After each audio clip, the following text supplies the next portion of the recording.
Joining us now is Vice President of Policy at the Jewish Institute for National Security of America, Blaise Misztal, and Director of the Center for American Safety and Security at Independent Women, Megan Mobbs. Good morning to both of you. Thank you for your time, as always. Blaise, let me just start with you. The Washington Post reports the Pentagon is now preparing for a ground operation that could last weeks, but would stop short of an all-out invasion. From a national security standpoint, smart move or no? Hey, good morning, Marky. I think it is an important move at this point for two reasons.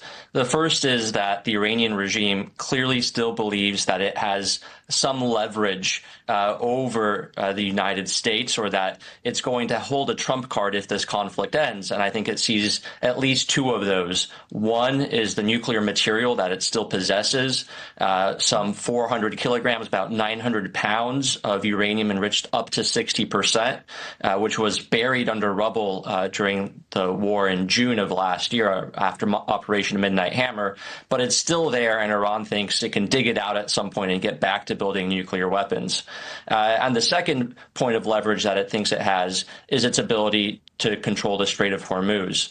And so I think President Trump has rightfully understood that in order to end this conflict, he has to take those trump cards away from Iran. And he's showing that he's prepared to do that by sending troops to the region who would either seize the coastline along Iran, take away its ability to control the strait, or go in and take that nuclear material out and deprive Iran of that nuclear leverage. So yes, I think this is an important signal to the Iranian regime that it's not going to be able to hold those trump cards that it thinks it has. Megan, if I could, President Trump just sent out a post on Truth Social. Let me read this in part in real time and just get your reaction to it. I mean, just seconds ago. The United States of America is in serious discussions with a new and more reasonable regime to end our military operations in Iran. Great progress has been made, but if for any reason a deal is not shortly reached, which it probably will be, and if the Hormuz Strait is not immediately open for business, we will conclude our lovely stay in Iran by blowing up and completely obliterating all of their electric generating plants. He goes on. There's a lot more there. Your just reaction to that in real time. And of course, we've given them that new grace period window to next Monday, April 6th. Well, first off, Marky, thank you for having me. I would say Reasonable is doing a lot of work there. This is still a member of the regime.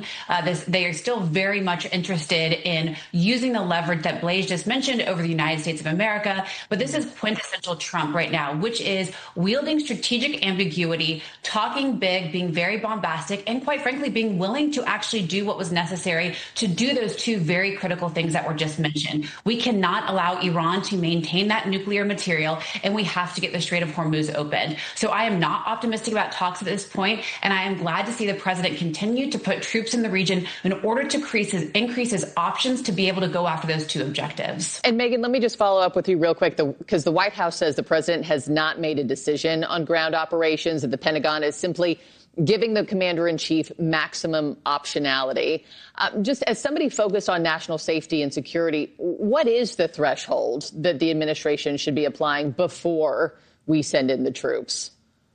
So first off, it's always high risk, high reward anytime you're talking about committing American boots on the ground in any capacity, whether it's special operations teams going in there for nuclear material, or we're talking about the Marine Expeditionary Unit or paratroopers from the 82nd, potentially taking one of those islands off the coast of Iran. All of it is inherently high risk, high reward. But what I would say is inherently, though, the military is there to give the commander-in-chief those options that you just mentioned. And that is what is necessary and gives the president leverage in these negotiations to say, you either do exactly what we're saying or you're going to feel the consequences. Blaise, let me also ask you, Iran is now threatening these American universities across the region and these satellite campuses. This is after U.S.-Israeli strikes on 2 Iranian universities earlier last week. How serious should this latest threat be taken, as the State Department is now urging Americans to leave immediately? Yeah, I think this is Iran revealing its true face, which we should have known all along, because how did this Islamic Republic of Iran begin 47 years ago in 1979? It began with the taking of hostages, of American hostages at the U.S. Embassy in Tehran.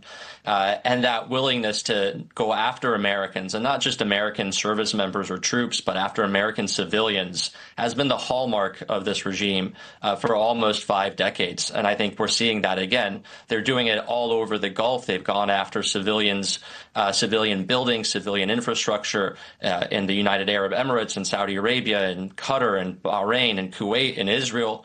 It should be no surprise that they're going to be willing to do it against these institutions of higher learning in the Middle East as well. So, yes, we should absolutely take it seriously. And it's unfortunately just another reason why this regime has to go in the end. We know Iran has given the United States a deadline of noon today to condemn those attacks, or else they're going to retaliate, they say. We'll see what today has in store. Megan Mobbs, Blaise Misztal, I have to end it there, but thank you both, as always, for your time and perspectives this morning.